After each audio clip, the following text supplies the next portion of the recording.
Who are you without survival mode?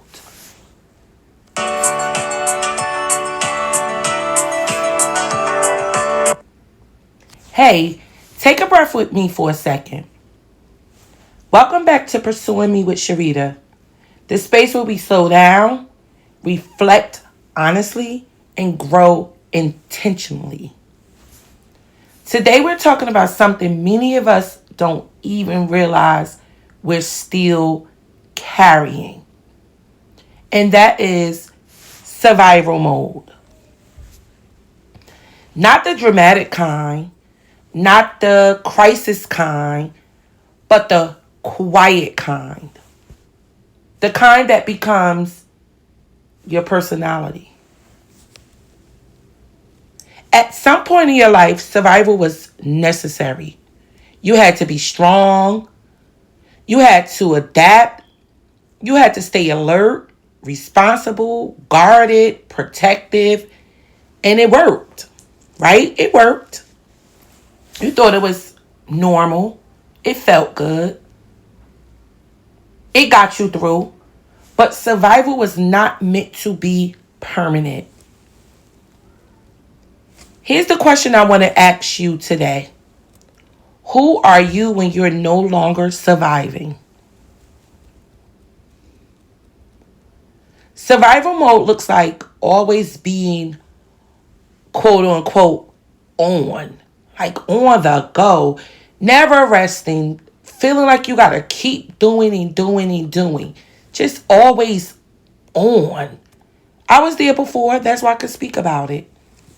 Always anticipating what could go wrong, always being the one who handles things.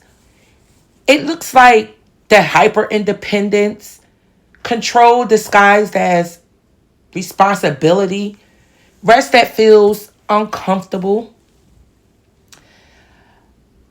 And the tricky part is when survival works for a long time, we stop questioning it.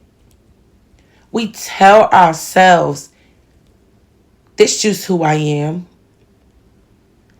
I'm just built like this. I don't know how to slow down. Right? We've been here before. I used to work overwhelmingly till I didn't want to work anymore. I mean it on myself, business, and on my job. When I used to just work until I was like exhausted. And I thought that was okay because I thought I was just being productive, not realizing the rest component was needed. I used to feel like if I wasn't doing something, I wasn't being productive. So yes, I used to feel like rest was made me feel resting made me feel uncomfortable. Let me know if resting make you feel uncomfortable or if you was in that space at some point in your life. But that's not identity, right? That's conditioning. We condition ourselves to be that way and to do those things. Because possibly those that us conditioning ourselves, that probably comes from things that we see, because I don't know if that was something our parents taught us or our guardians. I'm not sure if they taught us those things to just go, go, go.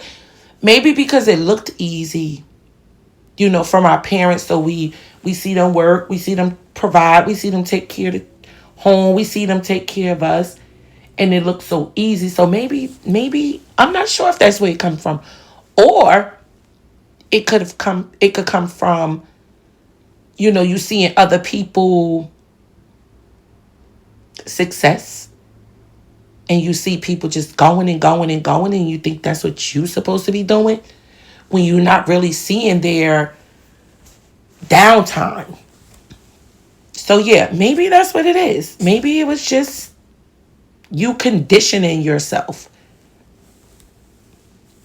Survival taught you how to protect yourself, not how to receive, not how to soften, not how to trust ease.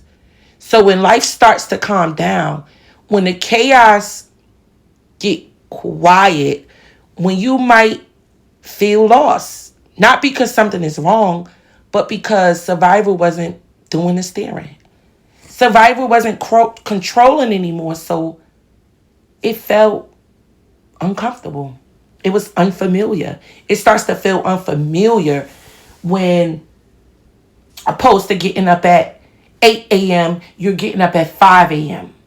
Opposed to, what's another habit or shift that I'm gonna say that I controlled or that I stopped, where what's another one I could think of offhand? Reading at this time of the day versus watching something crappy on the television. So those things that I have shifted, like again, far as I've always been an early morning person.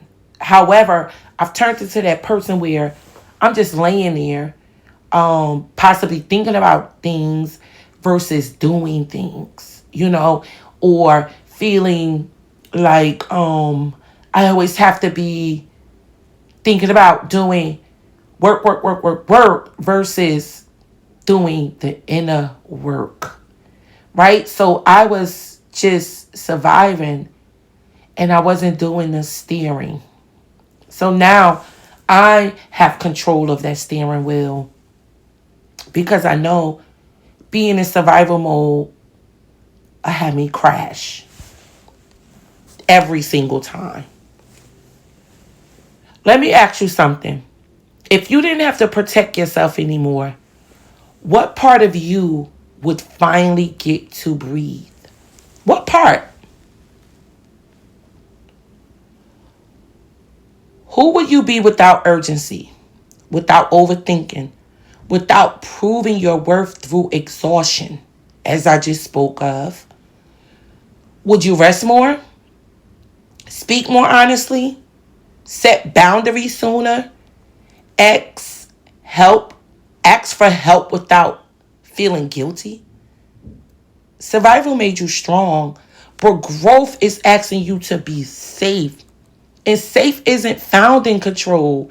You don't have to have control of everything to feel safe. It's found in presence. Yes, you don't have, like we always, I will never forget, Michael, he said this to me maybe a multiple times.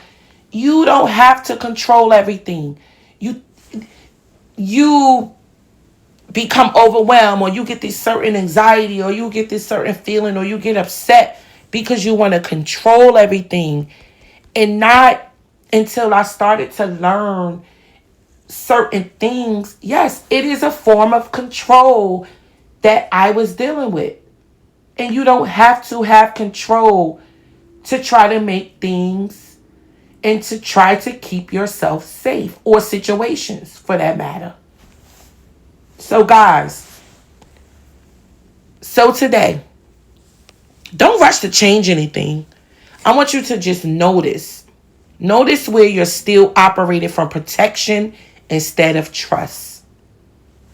Notice where you stay tense even when there's nothing wrong. That's awareness. That's the beginning of something new. And if you want a space to explore the gentle through reflection, journaling, and real conversation, that's exactly what we do inside the Inner Work Club and the 8-week personal growth challenge. You don't have to exist. You don't have to go through. You don't have to keep existing in survival mode. You can exit this survival mode, and it ain't going to happen overnight. You don't have to stop living there unconsciously. Guys, as always, I'm going to keep it short, sweet, and direct. And I'll see you in the next episode. Stay blessed. Peace. And remember, just because it's familiar or it looks familiar, it does not mean that it is healthy. Peace.